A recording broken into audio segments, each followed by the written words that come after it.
It's going to be a five-star weekend in Athens, Georgia, as Kirby Smart and the Bulldogs take on top 10 ranked Ole Miss in Sanford Stadium at night. The crowd is going to be electric. It's going to be a terrific environment for all of these 5- and 4-star prospects who are going to be making their way to Athens this weekend. I've got a little bit of a list over on Dawg Post, still trying to reach out and get confirmations on some big-time prospects, commits, targets, lots of different classes.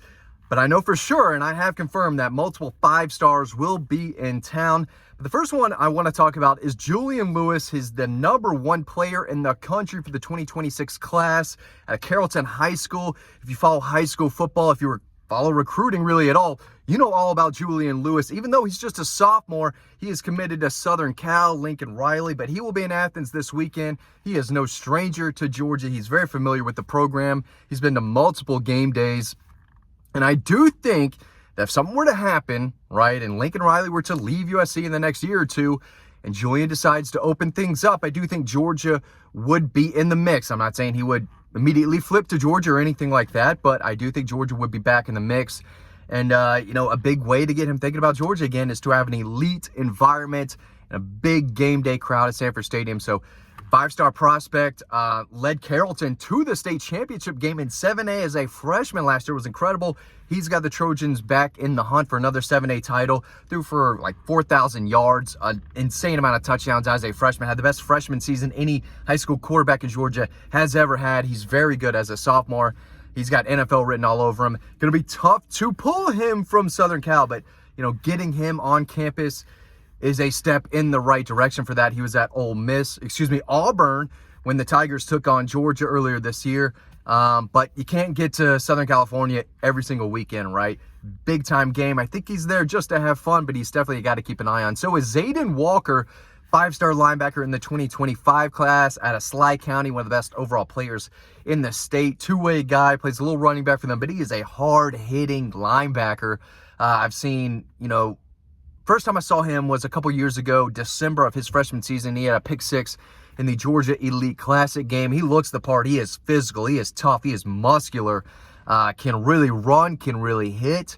Plays in a small town, but he's a do-it-all type of linebacker. They already have one committed in Jaden Perlotti, a 6'3", 225-pound, long athletic linebacker out of Buford High School, who I also think is going to be in Athens this weekend. But, I've heard from multiple people that Glenn Schumann only wants to take 2 inside. Jaden Perlotti is one already on board. Zaden Walker is the other. I think he could possibly be on the commit list sooner than later. Thought it could have happened already, actually, but he's a legit 5-star linebacker across the board that I think Georgia is training for hard right now. He's got family ties to Auburn. I think Florida State is still in the mix, but he's been to multiple Georgia games. He's a guy who I think could be a multi-year starter down the road at Georgia. Glenn Schumann loves him. He is a freak down in Sly County, so he's a 5-star linebacker who's going to be in town. Juan Gaston Jr. is another guy I'm higher on than everyone. Some outlets have him outside of the top 10 in the state of Georgia for the 2025 class. Are you nuts? Are you nuts? This guy is mammoth, 6'7", 330. His dad was a crazy athletic basketball player at Georgia Tech who probably should have played football for the rest of his career. But Juan Gaston Jr. is as athletic a prospect as I've ever seen at 330 pounds. He moves so well. I've seen him twice now. I saw him play against Carrollton last year at Westlake, and he was just dominant. I mean, he just swallows up defenders. I think Georgia's trending in the right direction for him. I think he's a borderline 5-star. I think in my own personal rankings, he's either 3 or 4 in the state of Georgia right now, but he's big, he's strong, he moves really well for his size. You can't teach his size, but he's a really good athlete. That I think the world of this kid. His potential is sky high, borderline 5-star guy, probably a low 5-star if I had to give him a personal ranking. He's going to be back in town this weekend out of Westlake High School. Big time name to know. The 2025 class is loaded across the country for 2025, but it's very good in the state as well. I'll probably talk more about that all through off season, right? David Sanders out of North Carolina, the Charlotte area, is a top 5 prospect in the country that's high on Georgia. Juan Gaston Jr., Josh Petty, and Roswell is a name to know. Dontrell Glover out of Langston Hughes, committed to Alabama that Georgia likes. Mason Short from Augusta is a guy that Georgia likes. He's also committed to Alabama. So there's a lot of really talented high quality offensive linemen in the state of Georgia, across the country. Juan Gaston is one of the best. Elijah Griffin, number 3 player in the country in that 2025 class. Real quick before I talk about him, most of Georgia's commitments are going to be in town. That's why I haven't really talked about them. Dylan Raiola is going to be in town, 5-star quarterback from Buford High School, right? Daniel Calhoun, 4-star offensive lineman out of Walton's going to be in town. Sokovie White, 3-star wide receiver out of Cass High School. He's going to be in town. I think DeMello Jones is going to be in town out of Swainsboro. Long drive from Swainsboro to Athens, I think. I don't live in Swainsboro down there, but DeMello Jones does, and he was in Athens this past weekend. I think I'll try to get back, but I don't know. Not sure about the out-of-state guys, how many will be in town, but I would say most of the in-state commitments in that 24 class will be in town. Hard to go to Athens 2 consecutive weekends for those out-of-state kids, but so yes, most of the 2024 in-state guys, at least, of the commitments will be in town. Nasir Johnson is taking his official visit to Georgia. I still think that's the plan. He is a 4-star defensive lineman from Dublin High School, committed to Florida, and I think if Georgia really wants him and pushes for a flip, I think they have a good chance of doing so. I think they want to take one more defensive lineman. Michael Boro, I could have butchered that. I'm sorry. He plays out of Creekside High School down by the airport in Atlanta. He's another guy, real kind of heavy, 350 on a good day, mostly 360, interior nose guard type.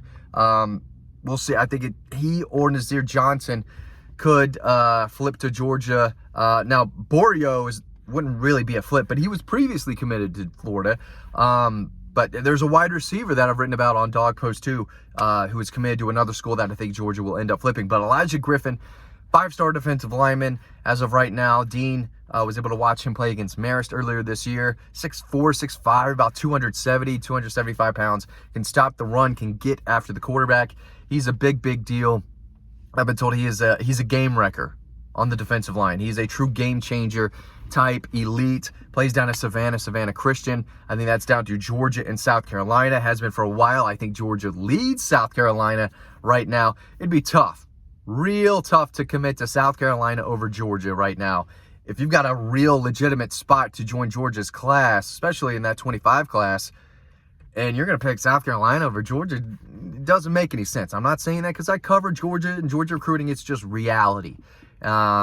So we'll see where it goes, but I think Elijah Griffin is probably leaning Georgia's way, and I think he's going to, well, I know he's going to be in Athens this weekend because he told me, but Travis Smith Jr. is a 4-star wide receiver out of Westlake High School. His teammates with Juan Gaston Jr., he's going to be in Athens as well. Long, athletic, 6'3", maybe 6'4" on his tallest day, about 185 pounds.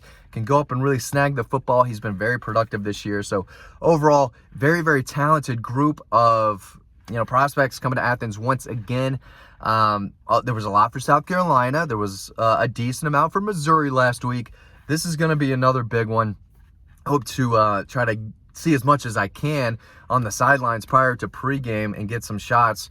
We try to get some decent shots of the recruits on the sideline. It's not as easy anymore. Back in the day, we were back there with the recruits, just intermingling, taking pictures of them, talking with the assistant coaches and whatnot, saying hello to them and their family. But now they put us on the other side. You got to be really good with the lens to get any type of shots of the recruits these days. Kirby's made it a little tougher on us, but that's okay. We got to push through.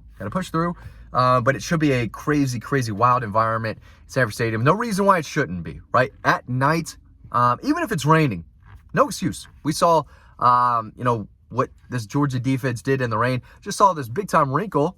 Rain's cool. That's I guess that's been their all video. Need some more shirts. That's okay. We're gonna keep rolling. But yeah, multiple big-time prospects and targets in the 2025 class will be in town. Again, we expect a lot of commitments. Some 2026s. Going to be a big deal, especially with these younger kids. They remember games like this. They remember night games between the hedges against a top 10 opponent. What happens in this game, they're going to remember, and it's going to make an impact on their recruitment.